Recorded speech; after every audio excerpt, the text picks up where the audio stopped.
Okay, all right. Welcome back to another episode of the Last Zebra podcast. As always, please don't forget to like, subscribe, share, and comment. I am your host, Ugo Ezema, and today we have special guest, as always, Dr. Denrick Cooper. Welcome to the show. Thank you, brother. Thanks for having me here. Absolutely. I like being here. This is dope. Yeah, I appreciate you coming through, man. Tell us a little bit about yourself. Yeah. So my name is Denrick Cooper.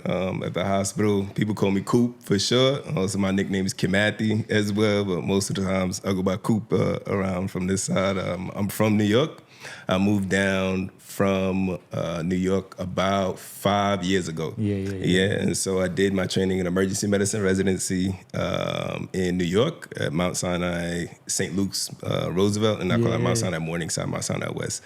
And I stayed there to do a global health fellowship. So a lot of my interest lies in international emergency medicine, global health. And so one of my mentors at the time had recruited me down to New Orleans. And now I'm here working at Ochsner. I'm one of the assistant program directors of the residency. Guys, I'm in international emergency medicine. And I'm loving it so far. That's amazing. Great. That's amazing. I think I've told you before. I came across you on I think it was the New Orleans magazine, like the top 5. Oh, get out of here! Get out of here! Yeah. Top 5 doctors in New Orleans, and you were up there for emergency medicine. And I was like, man, I need to meet this guy. How have I not met him before? And I appreciate you taking the time. Obviously, I know you're a busy man. I had to get you on here, obviously. For sure, man. Yeah, this is awesome. Thanks for reaching out. Yeah, absolutely, really cool. Absolutely. Emergency medicine. How did you get into that? Why emergency medicine? Yeah, so I hopped so many different specialties when I was in medical school. I guess to back up a little bit, I got into medicine. A lot of my interest came in medicine from my family. Both of my grandmothers. My family's originally from Jamaica. Both of my grandparents. Yeah, big up. And I said, yeah. Exactly. So both of my family's originally from Jamaica. Both of my grandmothers were nurses in Jamaica, and they lived in Kingston and lived in Spanish Town at some point. And so they worked at KPH at Kingston Public Hospital. Yeah. And so a lot of my exposure to medicine was kind of through them. My grandmothers at different points in my life lived with us in New York. And so when I was younger, I was actually one of those kids that always knew he wanted to be a doctor. Always knew I was from a very young age, always wanted to do it. In high school, I used to volunteer at our local hospital. I actually volunteered in the emergency room. I used to clean stretchers in between summers. So it was huge for me by the time I went through college, got to medical school. I hopped around. I started with neurosurgery, actually neurology, then neurosurgery, then ENT. I think the big thing for me is I really wanted to be something that was procedure-based and medicine-based, a little bit of both. And so funny story about that, I went to one of my ENT rotations, and for a lot of schools, third year, you're rotating around. The surgery rotation is kind of lumped in with emergency medicine. And so by this time, I did all my research through 1, 2, 3 years of ENT. I thought I was going to be an ENT doctor. I was in surgery I was on the surgical team for a trauma, not even ENT, for a trauma, and a gunshot wound came in. This was in Cleveland at the time. A gunshot wound came in. I was helping out with the trauma, and then all of a sudden, now this is maybe 4 or 5 in the morning, I just had black in my eyes, just black. And I passed out in the OR. I was out in the OR. And so I woke up. They were like, all right, get somebody else in. The next man up, get somebody else in. I went outside, tried to get a medical student to I know you were embarrassed. And so I was sweating. I'm sweating bullets. I was like, maybe surgery ain't for me from that regard. And then just being on my feet, kind of helping out retract for hours and hours. It just wasn't my thing at the time. That just wasn't my interest at the time. And so funny enough, right after that rotation was my emergency medicine rotation. And I loved it. I loved the fast pace. I loved meeting people. I loved that it had kind of a regard to helping out patients who were a bit under-resourced or underserved a little bit. That was kind of the gateway to the hospital. Yeah. And then from there, kind of went off. I ain't gonna lie to you. When I did, because I wanted to be a surgeon during my surgery rotation in medical school, and I remember a procedure. There must have been a CEA, so carotid endarterectomy, and it was a vascular surgery procedure. And We must have been standing there for way too long. Way too long. If you're lucky, you retract. Yeah, as a medical student, retracting. I'm not gonna lie. I did one of those like wobble things, and I touched the sterile fluid where I wasn't supposed to touch it. The look the surgeon gave me. Right then and there, I knew this wasn't for me. You finished. Oh, this. I was like, I get it. I got you. I see what you're saying. I received the message. Right there. that will not be for me. Yeah. And I really wanted to do it. I really was like tinkering with the idea of being a surgeon, and like that experience was like, oh no, this is not. I am physically not. Not interested for this it. is not compatible with me. Yes, and that's just med school. Forget if you're doing residency. That's a whole nother level. Yeah. So Yeah, that's interesting. What was it like growing up in New York? New York has a very people either love or hate it. What was it like growing up in New York? I love New York. I love New York that's my place, right? I sometimes need to go back just to get re-energized, right? Yeah. So we lived in Queens.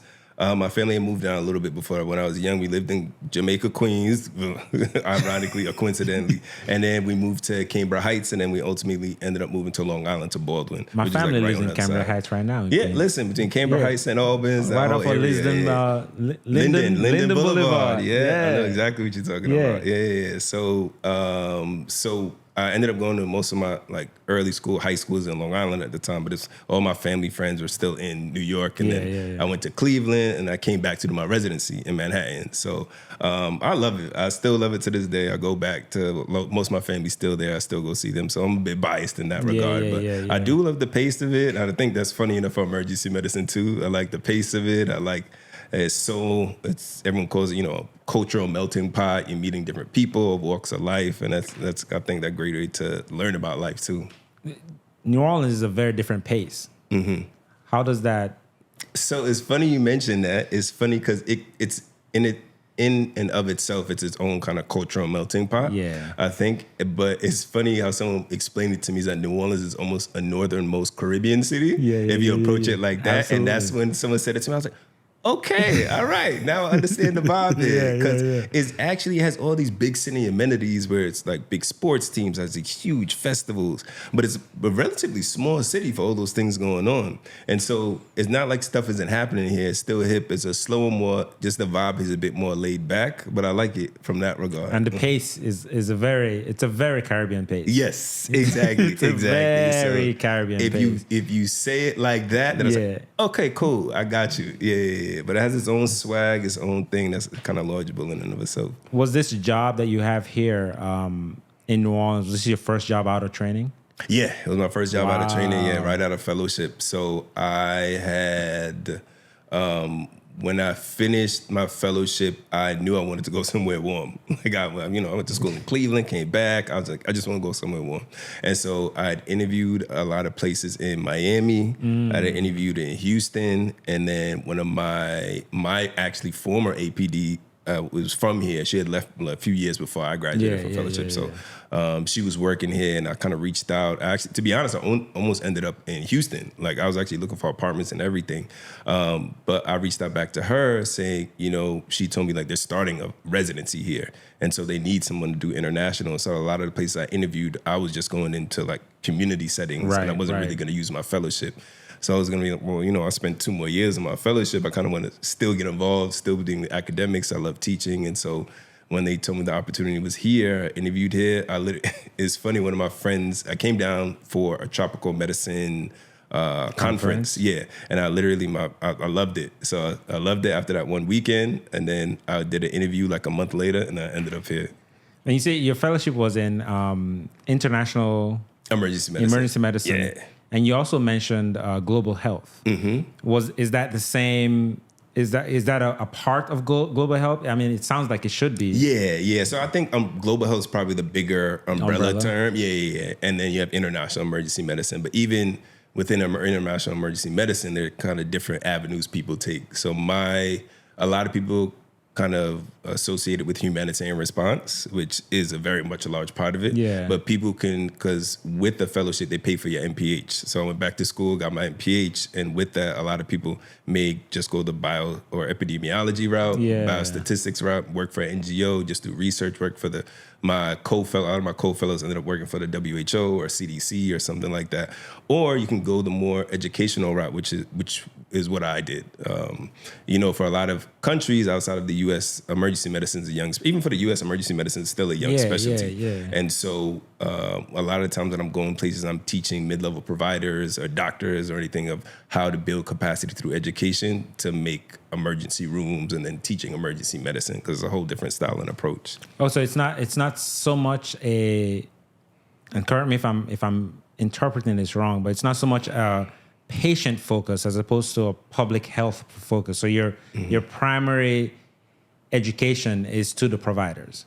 It could be to the providers. For the most part, it is for the providers, correct. Yeah. To then kind of, I guess you could think of like a teach the teacher model, right, to be like, all right, if I'm doing my job right, I'm teaching myself out of a job. You know what I'm saying? When I go somewhere, because sustainability is always the cool word when you go on over there. So if it's truly sustainable, I shouldn't be involved anymore, because you have all the resources, you have the education, kind of go on your own. How did you get into that? So, you go from medical school to, obviously, you decide to do emergency medicine, ER. How do you then say, all right, like during emergency medicine, I don't know how you even become in global health. How you get those intertwined? Yeah. How does one get interested in global health as the overarching, like theme from emergency medicine? Emergency medicine can be so local. How does one get? You feel like those two fields are so far apart. How does one get interested in those two kind of entities? Yeah, so for me, the global health side of it came from first my grandmothers, just in terms of just traveling. I love traveling, learning about different cultures, different countries, stuff like that. And so when I was a medical student, I knew this was my interest. And so during my fourth year of medical school, I did a rotation in Costa Rica. So I lived in Costa Rica for about a month and a half, 2 months in a very rural part of, southern part of Costa Rica near Panama, called San Vito. And there I met a doctor who was an emergency medicine doctor. He actually had a huge house that was kind of open up to the elements. It was actually really cool. And so his house was the rural rotation for the medical students at University of Costa Rica. So when I was there, he would have 4 or 5 medical students from University of Costa Rica there. And he hosted students from around the world. So there are 2 students from Belgium, another student that was also in medical school in Tennessee, I think. But he was an emergency medicine physician that did a ton of public health. So he lived in a rural area, but he was very much involved with the medical school and the Costa Rica School of Public Health. And so while I was there, I'd go out with him on surveillance trips when he was doing research about the infection rate of parasitic worms in the community, in the indigenous population. And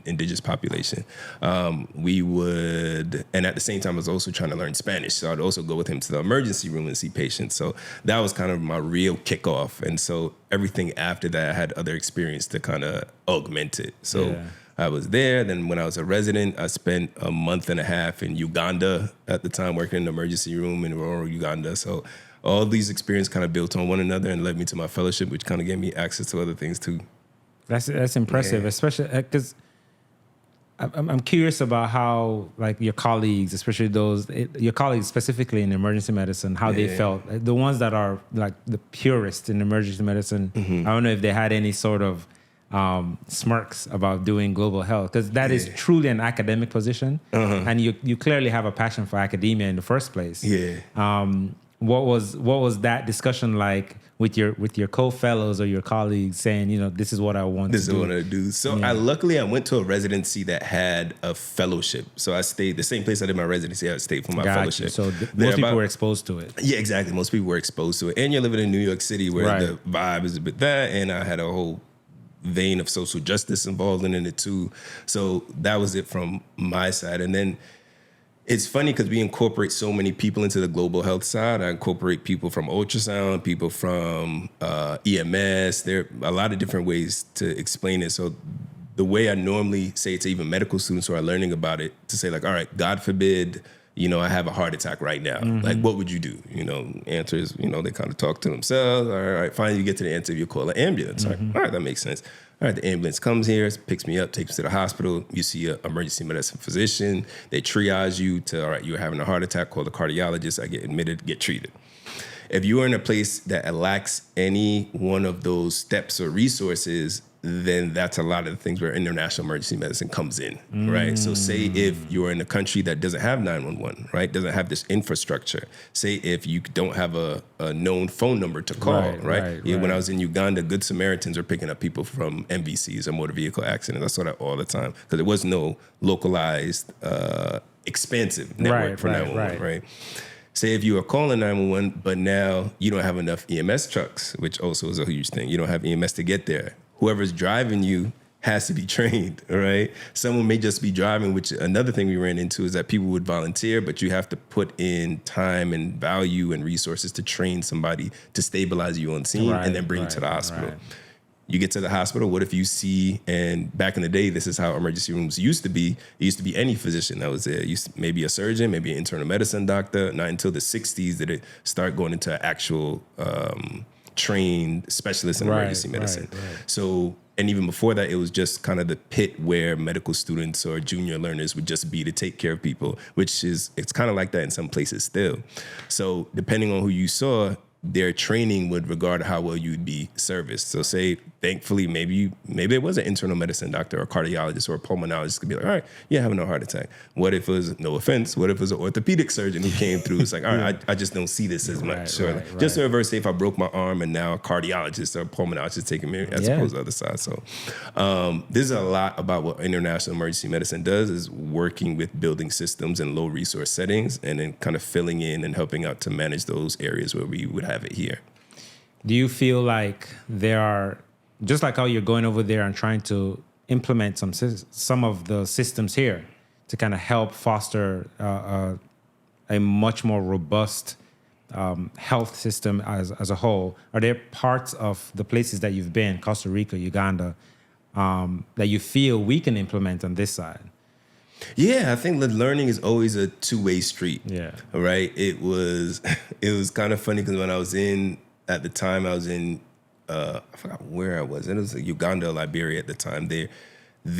Some of their clinical skills, a lot of doctors I come across were just far beyond. Like they're just bedside man. The clinic was far beyond what I had learned and just good at, right?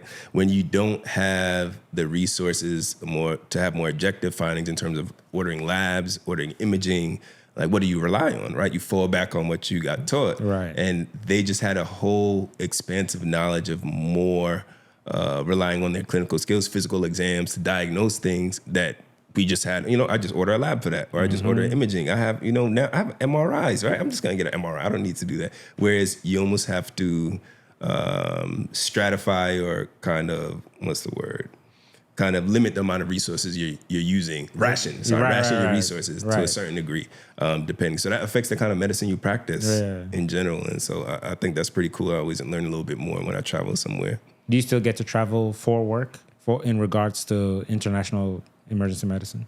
Yeah, so that's funny you say that because family comes up more and more, right? So I have a little one now, so I don't get to go as much. I have a 1-year-old, so I don't get to go as much. But we had this past year or two, I've been to Guyana. That was one of the places we were trying to go into the Caribbean.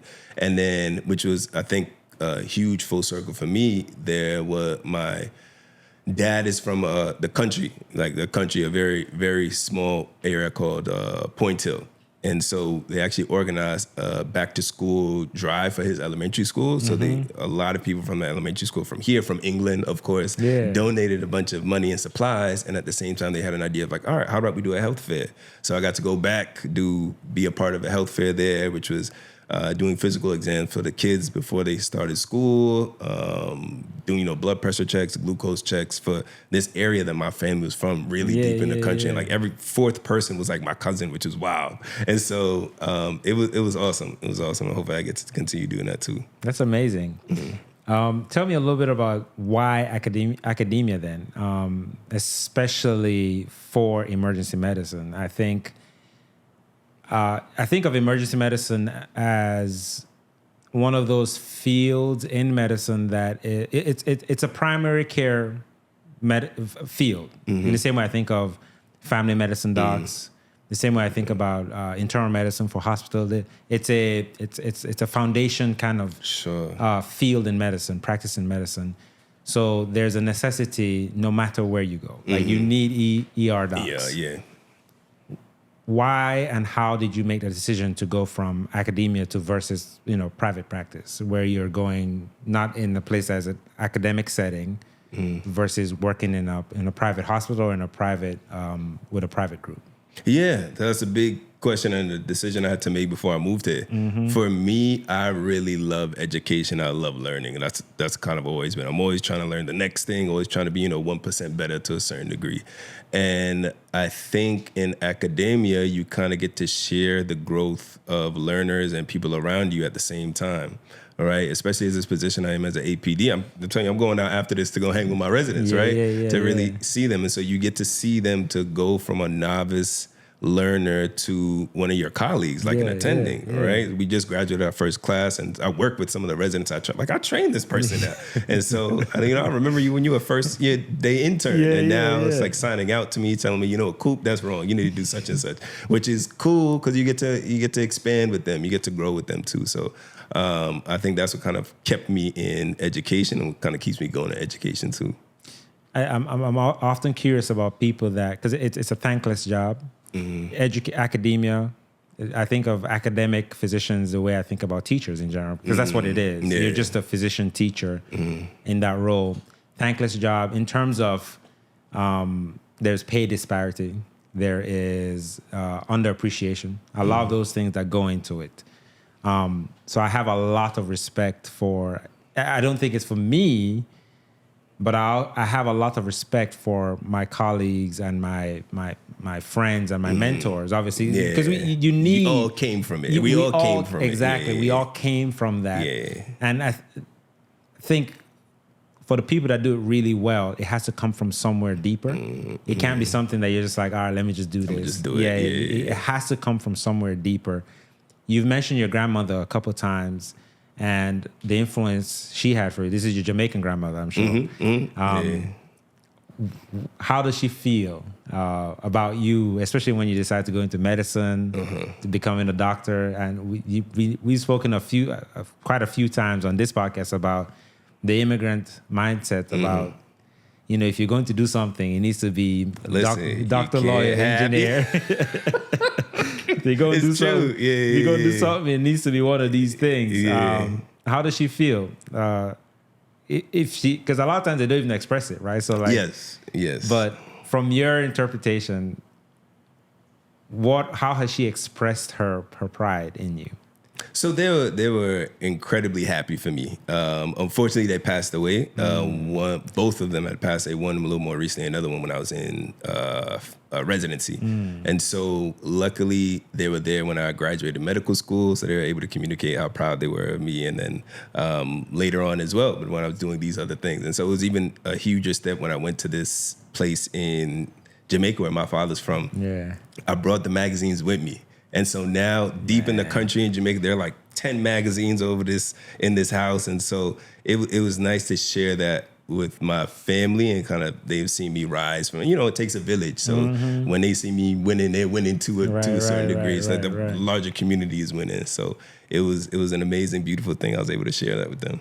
What do you hope to, do you want to do something in that realm in Jamaica? I think I do. Yeah, I think that's kind of one of the big life goals. Yeah.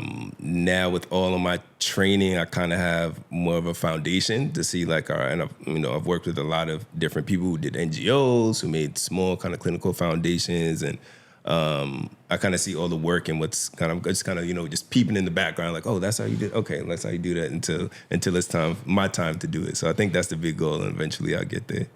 It's been how many years now since you graduated from training? From residency? Yeah, residency and fellowship. From residency, I graduated in 2017 for residency, so it was about 7 years. And for fellowship, it's been about 5 years. Yeah. Wow. What are the biggest lessons that you've learned that you for sure knew you couldn't have learned in training, that through attendingship and through mentorship of other residents and fellows,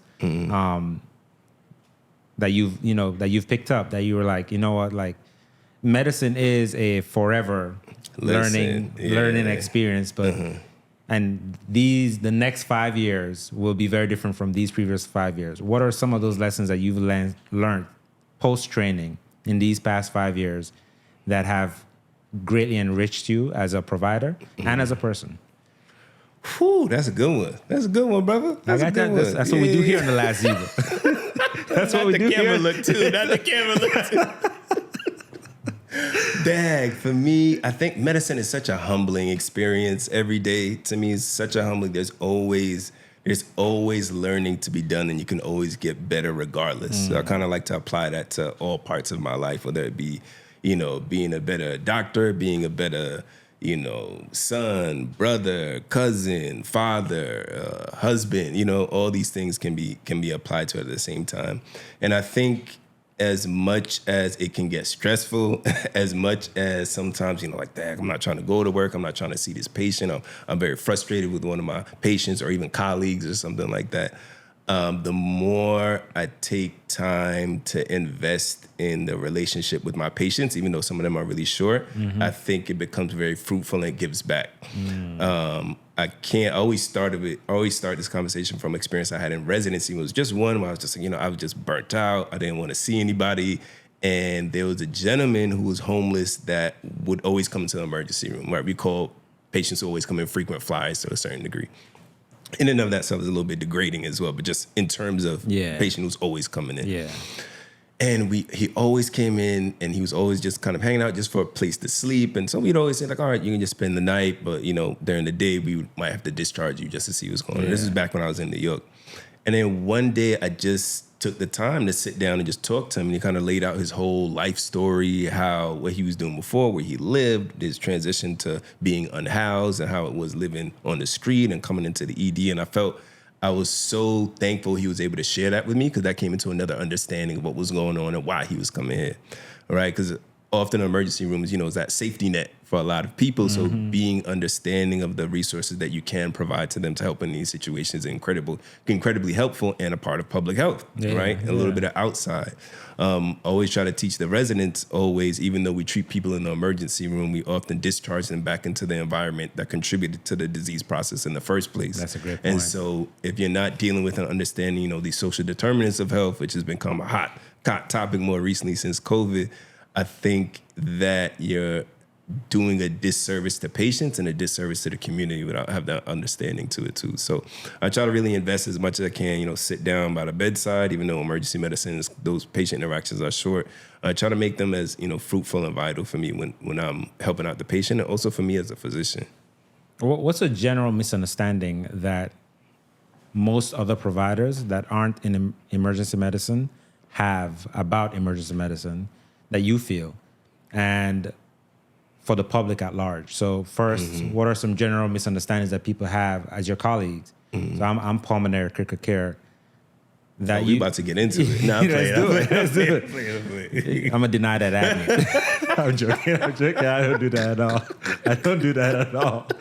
But what are some general misunderstandings that your colleagues have, your fellow providers have, physicians, where emergency medicine is concerned, that you feel that, because every specialty has a stigma attached to them. And what do you feel are some of those stigmas attached to emergency medicine that may be true or false, that you feel should be addressed and should have some sort of factuality behind it? Yeah. So I think this is probably just in all specialties, but especially in some of our colleagues that have been around and don't know emergency medicine as well, because it's still a really young specialty. And so coming to an understanding of what we do, and unfortunately time is not on our side for a lot of these things. A lot of times we have half the story, we have minimal the story, we have none of the story. and we are working as experts on acute resuscitation specialists, right? Critical care specialists. At the same time, we have all these other things going on that are not emergencies or triaging down. I think sometimes we can be seen as just general triage physicians, which I think we do a bit more than that in general to take care of the community. And I think for a lot of it, it extends beyond the emergency department. That often, even though we'll take care of patients that may not have an emergency, it's just we have to be more considerate. I'm like, what is their surrounding resource system, their home life like? Right? Is it like, all right, maybe if you had a primary care doctor that you could follow up with, I would send you home. But you don't. So now I have to be considerate of like, all right, let me really reassess your entire situation. You know, you'd be better served if you saw all these doctors inside the hospital. If you saw all these specialists inside the hospital, because I don't think they'll be able to see you in another month, 2 months, 3 months, if at all. Right. And then God forbid there's no social worker or something like that helping you out. Shout out to all the social workers, of course. Saints. God forbid, saints. God forbid they're not in the emergency department, or it's another, it's after hours. Those things really come into play too. Any of that you feel applies to the general public at large? Any misunderstandings that the general public has about emergency medicine that you feel could be better understood? Yeah, from the general public, I think often when I see a misunderstanding between what we provide and expectations, it all comes with getting an answer, right? Somebody may come in with, pain somewhere, maybe sick, and they can't, just like I was saying, maybe they don't have follow-up, they don't have a primary care doctor. So whatever's going on, they just want to answer right then and there, which is understandable, right? You're scared, you don't know what's going on. And so what we are good at is ruling in or ruling out emergent stuff. All right. And so I think it's great that I could come to a patient and say, all your tests, all your CAT scans, all these things are negative. And it's a good thing because I don't think anything emergent is going on right at this time. Right. But I think you'd be also best served if you follow up with this doctor or whichever you decide to do as this position. And so I think some patients may come in a bit unsatisfied or saddened that you don't have an answer to what's going on, and maybe not be happy with just saying like, it's not these things, but you're okay, right? And so I think in general, as a person, I was like, well, I came to the hospital, I thought I would get, what is this pain? Tell me what this pain is. And for someone to say, I don't know what it is, but you're good it's a lot. It's a lot. And so disappointing. So I think that is the understanding that I think is kind of a mismatch in terms of the service that we provide and our goals in terms of treating patients, and then what sometimes patients may expect. You're an assistant program director, correct? Well, damn, why'd you have to say assistant like that? You could just say gosh. I should just say APD. We can't. Hey, listen, that's a serious position. That's a very serious position. Thank you. Right? Thank you. And big ups to you for that for sure. Appreciate it. What in regards to training, are there components of your training as an emergency medicine resident that you felt we could tweak this to make it better, that you're currently applying to your own program? Or if not applying to your own program, that you'd like to apply to your own program moving forward? Yeah. Good point. I think some of the things, so I loved residency. Don't get me wrong, residency was hard. Residency is physically, emotionally, spiritually, taxing. It's hard. You're through the ringer, but I love the people that I did it with. Some of my best experiences and memories were not just with my co-residents, but with the supporting nurses, the doctors, the techs, the social workers, the respiratory therapists. All these people really made my experience what it was. And so I'm always for reaching out for, just in terms of wellness, connecting with people around you regardless. Not just keeping within our department, but saying, you know what, we're having a mixer with, the internal medicine department or the radiology department or the nursing staff or the tech. So I thought that is what I really loved about my residency, that we try to imbue within our residents right now, wellness. And I think every 5-10 years, people always say, well, back in my day when I was a resident, such and such, and I catch myself doing that to my residents sometimes. Like, in my residency, we did this, we were hard, we did yada, yada, yada. Well, it's like, you look, well, actually, did you really have to do that? You know what I'm saying? To get the amount of training and the knowledge. So I think there's always a big push for wellness and being, not to say they didn't do this at my residency, but to being a huge proponent of connecting with your patient, right? All these things in terms of language, culture, sexual orientation, religion, all these things contribute to your identity, and whether implicitly or explicitly affect how we are perceived by our patients and how our patients are perceived by us, right? We always carry some sort of bias when we're walking into the room that we're trying to stay away from. So I always tell my residents kind of lean into themselves, because you never know when that connection will build rapport and really help out with you treating the patient too. Beyond medicine, what do you enjoy to do? What do you like to do? Beyond medicine. So I love sports. Right now I'm following basketball. My Knicks are doing well. My Knicks are doing well. My Knicks are doing very well. Jalen Brunson is he's going off. He's going off. That's a my bad boy's man. going off. Yeah. I do that. I listen to a lot of music. It's funny. I saw your DJ set up over here. I do that at home for the most part, just like listening and whatnot. And more, I got really into MMA and martial arts over the past like 7 years or so. 5, Like 6, in 7 practice years. or in observation? In practice. So so I went to, so a part of my tropical medicine training, they sent me to be in Southeast Asia. Okay. And part of my thesis work was in Indonesia. So I spent maybe some time in Indonesia, and then I spent some more time in Thailand. And so at the time I was learning Muay Thai, which is like kickboxing in New York. And so I went to Thailand to do it and got my ass handed to me, son. Got my ass handed to me by some like 18-year-old or 16-year-old, which is, imagine how we like get people into football here, basketball at a young age. That's what they do in Thailand. Muay Thai is very huge. And so I got into Muay Thai, and so I've been doing that for years. And then when I got here, I kept doing it, but during the pandemic, I stopped doing it, gained some pounds, and then I tried to come back, and I hurt my back like really bad. So I was trying to rehab. You know, once you hit 30, these things start hitting more and more. But I hurt my back bad, and so I slowly but surely got into Brazilian Jiu-Jitsu, and that's what I've been doing for some time now. I have a few comments. I think about combat sports the same way I think about like American football. It's truly an exercise in discipline, and I don't mean that in the way that people normally think it is, because the normal way to think about this kind of discipline is like you have to mind your body. You have to be dedicated, show up, and do all these things. No, the discipline I'm referring to is that, let's say you are a boxer, or you're even in Muay Thai.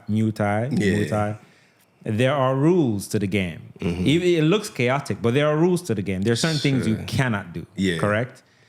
I don't know how I can allow someone to punch you in the face. To punch me in the face.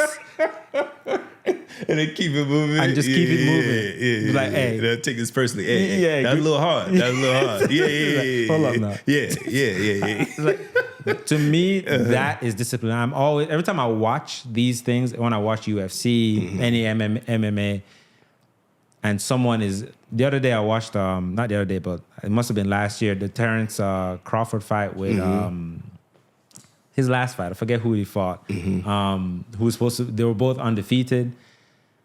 And Terrence Crawford was beating the man.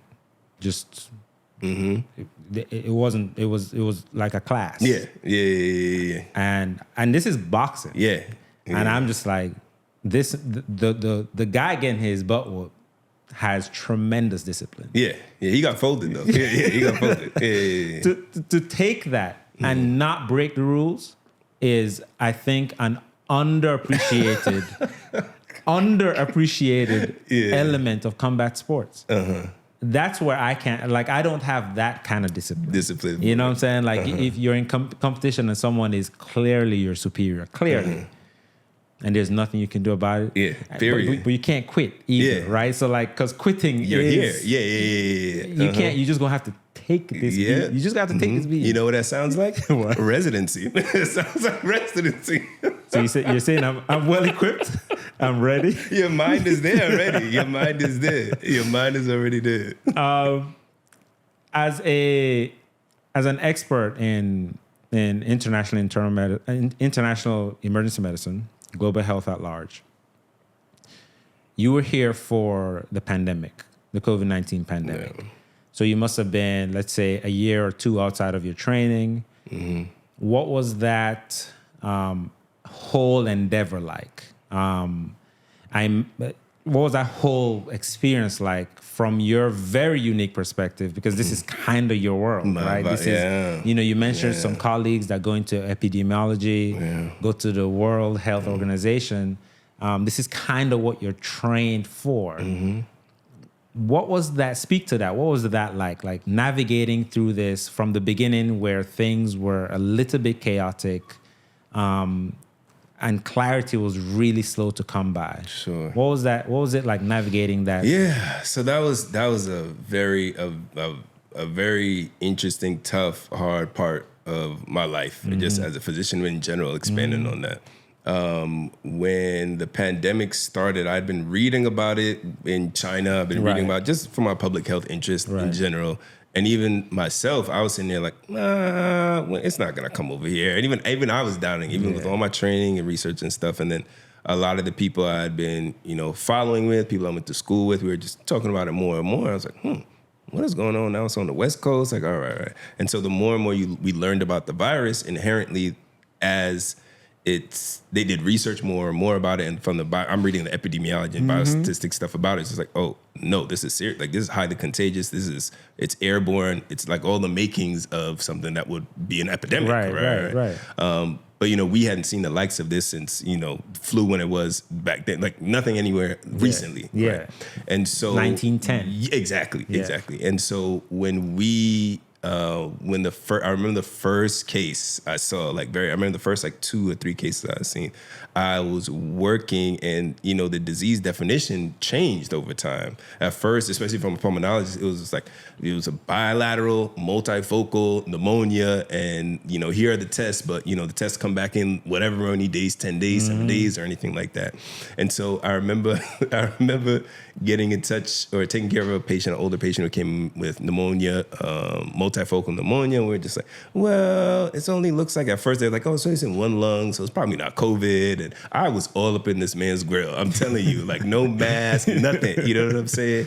And this is very, very early in the process. So I was like, you know what? I admitted into the hospital, got a COVID test, and I got that call like, hey, Coop, from my director, like, hey, Coop, you remember that patient from a while? That's like the dreaded thing you never want to hear. You remember that patient you took care of? Yada, yada, yada. It's like, yeah, that person had COVID. So I was like, damn, like, what do we do now? Like, what do I do? Do I not be at home with at that time, she was my fiance. Like, what do I tell my fiance? Do I have to get home and strip naked before I go inside? Right? So, especially from the poem side, you saw all of this. So, it was a very scary time, and we didn't know what we were doing we're doing with what we had the best we could in terms of the most recent research. But things were moving quickly. And it was funny because I'm a part of a NGO called National Medical Corps. So pretty much what was happening, I got in touch with them and got in touch with other physicians because they were trying to deploy me to go. I thought I was going to go abroad to help out with the pandemic in other countries.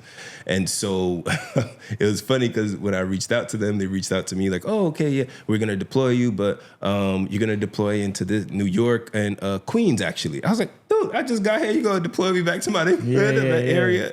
And so at first I was on board with it, but things were going on so much here in terms of leaving my family, leaving my house here. It was just as important for me to be here and to kind of help out with the pandemic. So it was a crazy time. Man, it was a crazy time.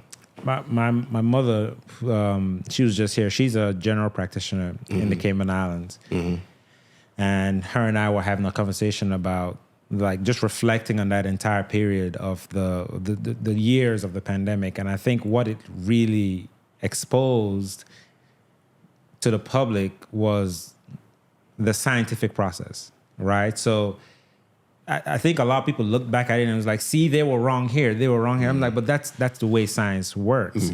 I've reflected on this and I've thought about a lot of the skepticism around what happened during COVID, especially as a medical profession, is what really happens behind the door. So someone proposes something, peer reviews it. Peer reviewed it, research. It didn't work. All right. It doesn't work. Cool. All right, dope. Next thing. Yeah. Yeah. And that was happening in real time. Yeah, which is wild. Which is wild. The pace of it. Exactly. I mean, on a day-to-day basis, like, therapies were changing. You know, what we did 2 months ago is 100%. Testing, sensitivity, specificity, things are coming out for sure. And that's not, it kind of bore fruit or exposed the scientific process. And I think a lot of people look back at, as a public, look back in the medical profession with skepticism. And I understand that, but what I've been trying to do now is to be, to kind of highlight that that's actually what normally happens, just not at that pace. This normally takes place over a few months, a few years before we even try something, but people are dying. It was, and the whole world was collaborating. Like, it was crazy. The interdependence of different countries collaborating on stuff. That's monumental. And so I thought that part of it was crazy. I think I look back to it as a moment of triumph. There's a lot of grief, a lot of pain, a lot of suffering. A lot of people lost very important people. A lot of people just lost family members. Absolutely. And I just feel like we should look back at that more as a testament to the process that we all endeavor to, which is a scientific process for medicine, evidence-based medicine. Unfortunately, it was just happening in real time. I remember being, and that's kind of what we were talking about before, how Stoop kind of came to be, and kind of the podcast, and that kind of where it kind of bore out from my involvement. Stoop 55 was really a platform that two of my best friends helped make. Gavin Webb, Stephen Small, I had to shout them out real quick. They had made this even before as a platform for creative artists in Brooklyn. And so that's just what it was initially. And also they organized block parties, kind of a community event when they all came to perform on the Stoop, which was my friend Steve's Stoop in his house. And so it already had a large following in Brooklyn. And so at the time I was talking to my friends, they already knew my history and everything along those lines. So they're saying like, well, you know what we should do? People are all asking questions. And also this was at a time when protective equipment was running low, right? Everybody was trying to find masks, gowns, stuff like that. And so we came together and we're like, you know what? How about you get on IG and just answer questions? Because people were texting me like left and right, just like, all right, what's going on with this? What does this mean? What should I do? Yada, yada, yada. And so I was kind of, all right, cool, let's do that. So I went on IG Live, and even the technology of IG Live is different now than it was before then, because it actually caught up to the pandemic in terms of it.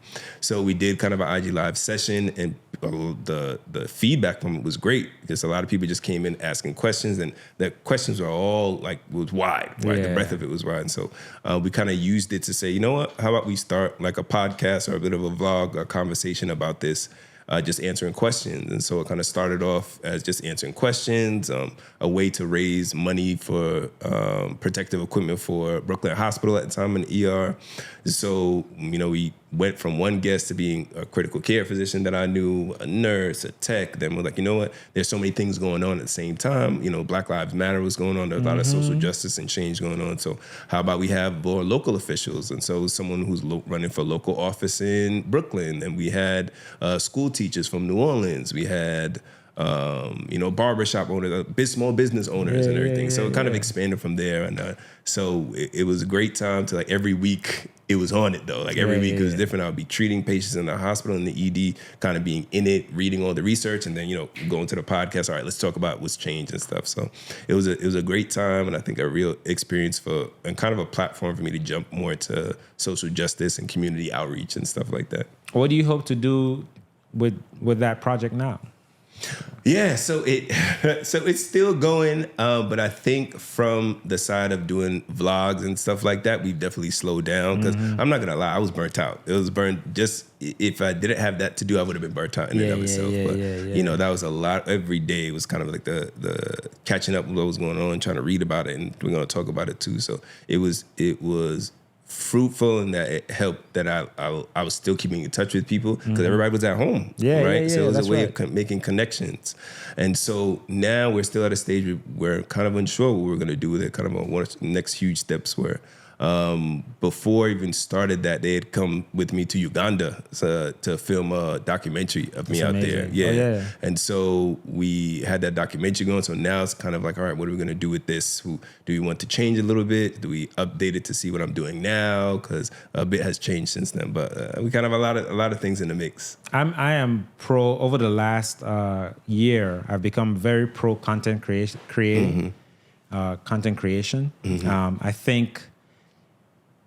I think we all have very unique stories to tell. I think this podcast is one that I'm very proud of. It's one that, you know, we're also trying to expand now to be a little bit more beyond medicine. Yeah. You know, try to get people of different walks of life.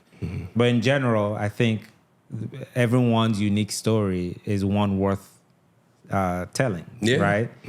And I'd also think that if you can engage in creating something, especially in this world where I am genuinely concerned about the advent of artificial intelligence and how that's going to affect day-to-day jobs. I'm serious. True. You know what I'm saying? True. Like, I think who we are is going to become more important, and what we do with that. Like those unique qualities that we individually have. I think that's going to become more important. I think a lot of jobs that applies for us too. You know, a lot of jobs are replaceable by algorithms. People talking like radiology is gonna be. People are talking that way. I think it'll be some time. But There's some time. Radiology, like if radiology is one that I think about. I think about even pathology sometimes. Like you put a slide in the computer and AI is just this is what it does its thing. It's like, that's what it is.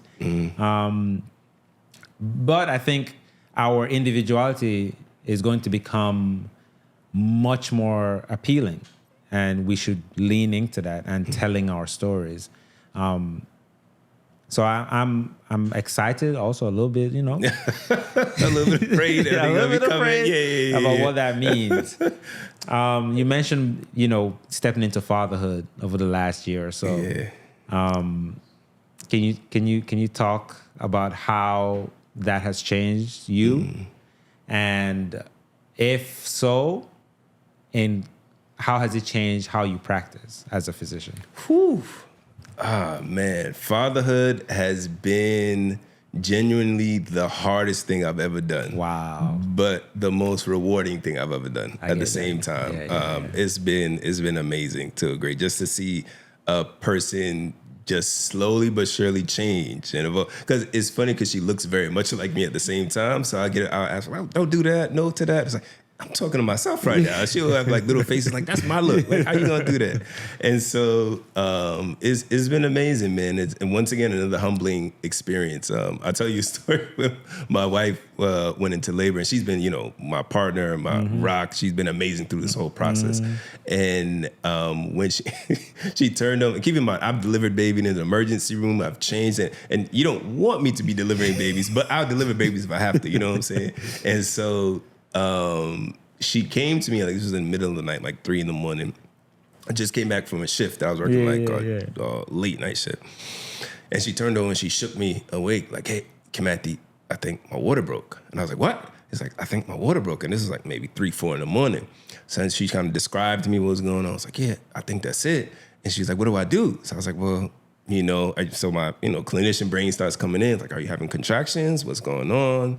I was like, yeah, I think you're okay. I think you're okay. I think we have time. And so she went to sleep, and I rolled over and literally Googled what to do with water breaks. Son. I'm telling you, my mind just left me, like all my training left me. And so in that heat of that moment, I was like, you know what? Actually, you know what? Call the nurse. Call the nurse. I think we need to get out of here. I think we need to do something. And so, they agreed. So we came in. We still had time. So they agreed. We came in later. And then the following day, I was a father. Actually, the day after, I was a father. So it was pretty crazy. I have a story similar to that where we had and by we I mean my wife had to have a scheduled C-section. And so, you know, we have 2 kids, a daughter and a son. Daughter is the oldest, so this is for Bijou, my daughter. So we're in the operating room, and so they take her in first. They do the prep, blah blah blah, and I'm, you know, you're waiting until they're like, Father, you know, Dad, you can come by. Yeah. And I promise you, when like I'm sitting at the head of the table with her, with Bené, my wife, and I'm looking at the monitors I look at every day. Yeah, for sure. Every day. Yeah. And I had no idea what was going on. Yeah. It's true. I'm looking. The top number don't make no sense. Yeah. The bottom number don't make no sense. The waveforms, I've never seen this a day in my life. I have no idea what's going on. Training out the door. Out the door. I had no idea what was going on. I'm just like, this makes no sense. Like I'm a whole pulmonary critical care doctor, and I am truly. Don't matter. It all just went out the window. And I was just like, wow, this is bizarre. It's funny how it works like that, right? It's bizarre. Yeah. But you know, I kind of think of it like it was your time to be a dad, though. It was your time to be a clinician, this pulm crit, this ER doc, like your time to be a dad, and that's the best thing you could do at the time. When did you feel like you became a dad? When did I become a dad? It's weird because even after she was born, it was kind of like that's not my kid, you know. That's not my kid, you know what I'm saying? And so it was funny because when we were getting ready to take her home, it was kind of, I was like, y'all not even gonna background check me. You don't know who I am. You know, I could be anybody off the block or something like that. And so we went back home, and we ended up giving her a bath like right after this bathing. I was just like, Dad, this is my, for some reason, that's when it hit me for everything. Like, this is my kid. Like, this is my kid right now. And so I think fatherhood kind of goes beyond that to not just having, obviously, your ownership of like, this is your kid, but then like seeing them grow and applying and changing for their benefit, right? So many things now, I'm like, I don't know how my parents did it. My parents, like, I don't know how y'all did it with the resources you had or anything like that. And I have a brother and a sister, so I don't know how you did it 3 times on top of that too. And so being immigrants, moving to another place, starting getting to another culture, having to raise your kids in that culture that maybe you're not used to. And so for now, I have to think about those things, and I have to think about childcare. I have to think about school, like how am I going to raise her? What are the goals and missions, stuff like that I wanted to grow up with. So shout out to the parents. It's amazing. Man. Yeah, shout out to the parents, man. Yeah, big up themselves. Big up to the parents, then, mommy and daddies. And the reason I asked that is because I have, and I've said this story before on the podcast. I think mothers become mothers the moment they know they're pregnant. And I think fathers become dads some point after. Yes, I can see that. You see what I'm saying? Yeah, for sure. For sure. Like, you know, because mom feels the baby. Before the baby's born, they're there. They're one unit. Yeah, they're the same person. Exactly. They're the same person. I think and I'll tell you how it happened for me is like, I'm talking like a week after my daughter was born. And you don't really pay attention to it, but you know, no one cares about dad really when the baby's born. Course, when people show up, they just, you know, where's baby? Where's mom? How they doing? Cool. Get out the way. For sure. Right. So no one cares about you. And for me, that still goes actually. That continues. Oh yeah, for sure. People come to my house. My house, talking about where's Bijou. No. It's true. Son, I've never had, all of a sudden my father calls me every Sunday. Yeah. Every Sunday. Never called you a day. He never called. Come out there. Where my granddad then? He's like, wait, what? Don't you want to talk to me now? I was like, no. So every Sunday. You know who I'm calling for? You know what's up from there. That's it. I'm telling you. And my wife left to go to the store and I had Bijou, and for some reason, I saw her for the first time. I don't know if that makes sense. You know what I'm saying? Sure, man. It's like, oh wow, this is crazy. That's a touching experience. I got a whole kid. That's a whole kid. Yeah, that's a whole kid. I'm a dad. Yeah, that's wild. Not just saying name. Yeah, I know. To this day, there are times that every once in a while, like I'll look at my 2 kids. I was like, this is wild. Crazy. Yeah. It is so funny you say that because I remember times when I was a kid and my parents used to just stare at me for one reason or another. Or like I have my dad look, so I look very much like my mom, and my dad was saying like. And I just look up. I was like, you serious? Look up. He would just be staring at me. He's like, you know what? You're dead stamp on your mother. I was like, what? I was like, okay, that's it. And just be staring at me for no reason. And my mom would be the same way. But I think it's a beautiful thing. It's a beautiful thing. What advice would you give your younger self? Ooh, how young? That's a very good question. So this is the way I framed the question for a previous guest, was basically what is and it could be more than one, a seminal moment in your life that changed the course of your life. And if you could identify that moment or those moments, what advice would you, Dr. Cooper, today go back and give you in those moments? Some moment. Okay, yeah, I could talk about this in that. So understand, I always wanted to be a physician. No, I wanted to do it. So I went to Princeton for undergrad, and when I went to Princeton, I did not like it. I didn't like it at all. Socially, I didn't feel like I fit in. You know, there's imposter syndrome to a degree, all these things, right? And so in my first, it's funny now. Back then it wasn't funny. In my first, and I'm about to, hopefully my parents don't watch this neither because they're about to learn something. In my first few months at Princeton, I didn't go to class. I liked it because I hated it so much. I didn't like my classes, didn't like my teachers, and then from the imposter syndrome, didn't feel like I was doing well in school anyway. So I was like, what am I doing here? Yada, yada. And so I used to dip out on the weekends because it's in Jersey, right? I used to dip out on the weekends, go to New York. And I'm talking to go to New York because this is why it's funny, because I was in a dance crew at the time. Caribbean dance. And we talking about big time when Wacky Dip was big, when Bogo was big, all of that. So I was in a dance crew in New York, somebody I went to school with. So I used to go to New York, hit dancehall clubs all the time at night. But this is like, going Saturday, going Sunday, not get back till like 2 a.m. till campus and stuff like that. Haven't done none of my work or anything like that. But for me, that was just me enjoying life. I was out of my house, I was in college enjoying it. And then also I didn't feel like I belonged. I just wasn't doing well too. So with all that said, did terrible my first, not just quarter semester. Got put on academic probation, so much so. And then I went to my parents. They knew about it, talked to them about the situation. Like, I don't know about this school. Like, I might transfer, I might talk somewhere else. That was never real, of course. That was never a true option. You not with your parents. Not with our parents, exactly. That was never a true option. But it was like, it came to a realization, be like, that maybe this isn't for you. Maybe this isn't the situation. So I came to myself to be like, you know what? Like, nah, like I really want to complete this. And it hit me harder because it was like, listen, you're about to apply to med school about all of this. There's no way you getting it with this GPA the way it is right now.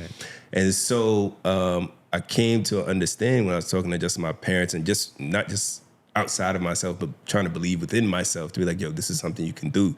And so I just buckled down the rest of the 3 years. I barely went out. I didn't kick it like that. I studied and everything. And so one of the biggest things I would have told my younger self to be okay with failure, that failure is a way to improve and something you can be very comfortable with in your journey of success. Like it's very much a part of your journey of success. So I feel like if I didn't go through that, and don't get me wrong, medical school was hard, but the transition, I feel like, to that level of work for me personally was huge. It was the learning curve was very steep.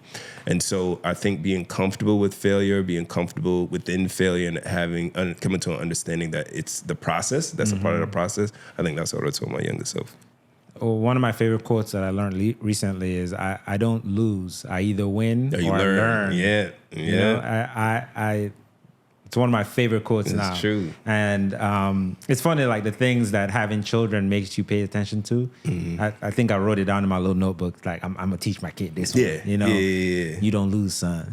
There's nothing else. To it. Even with my girl, so my baby girl's name is Estelle. Even when she's trying to figure out something or she falls, I was like, all right, you could do it. I was like, wait, let her cook. Let her try to figure it out. Let her try to figure it out. Yeah, she got this. And so, most of the time it works. You'll be really impressed with the way they learn, how fast they learn. So now she's at a point where she's kind of modeling more at us. And so I'll be like, hey, don't do that. She's like, me too. And so, once again, it's an amazing process, amazing thing. Imposter syndrome. It's something that many people struggle with. How do you define it, and how have you been able to overcome it?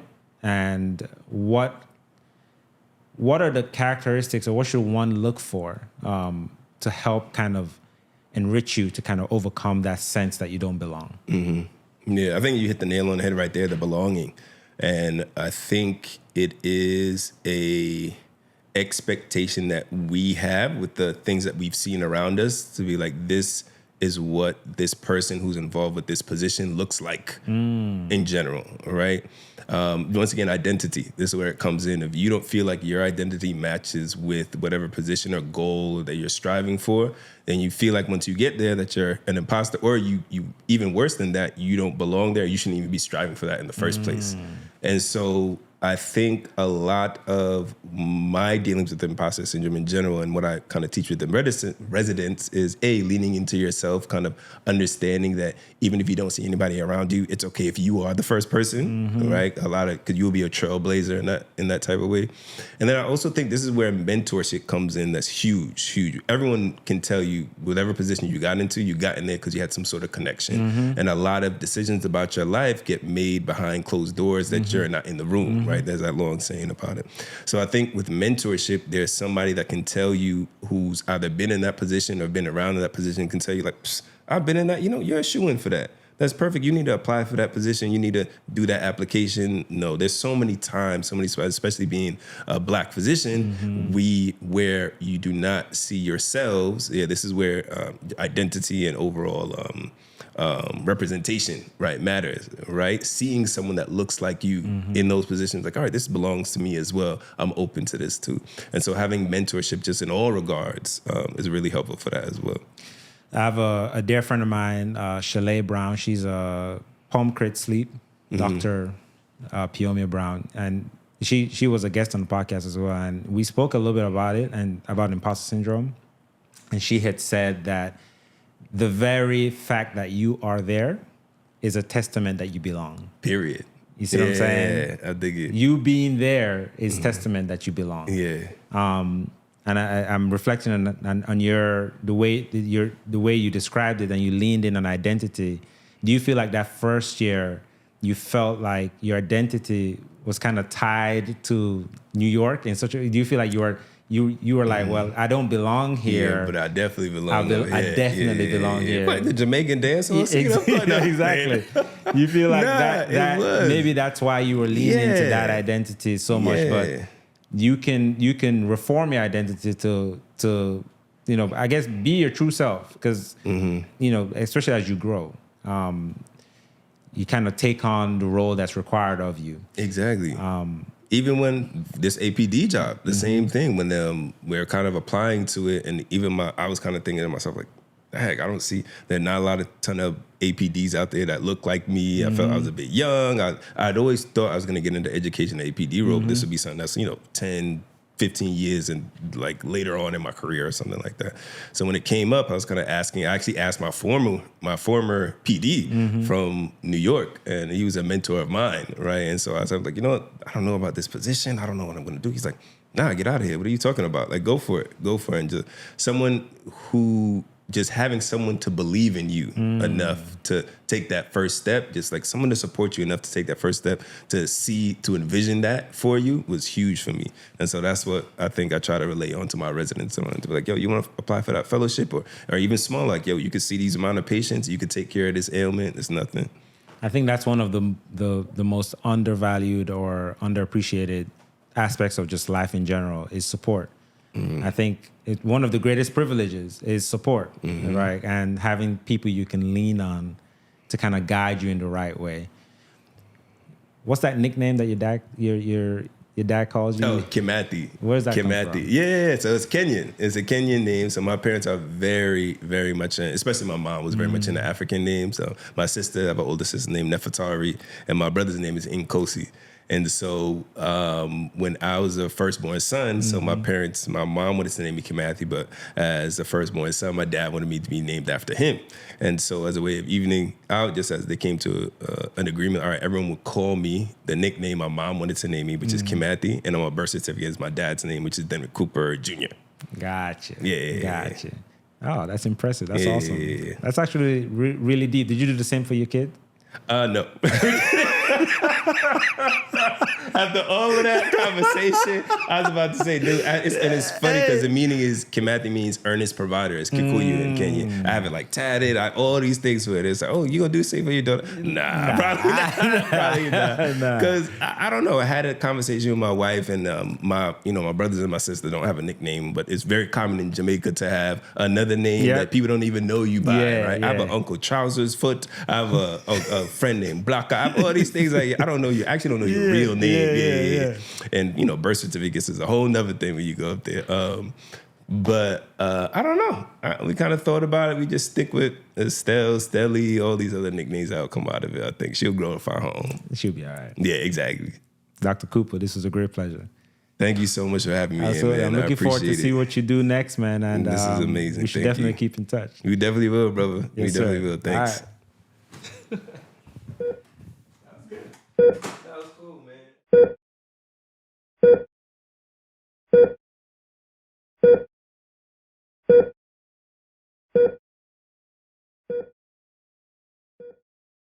Thank you so much for watching this episode of the Last Zebra podcast. As always, please don't forget to like, subscribe, share, and comment. We have new episodes on all of your podcast platforms and on YouTube coming out every Tuesday morning. And I'm looking forward to seeing you guys on the next one.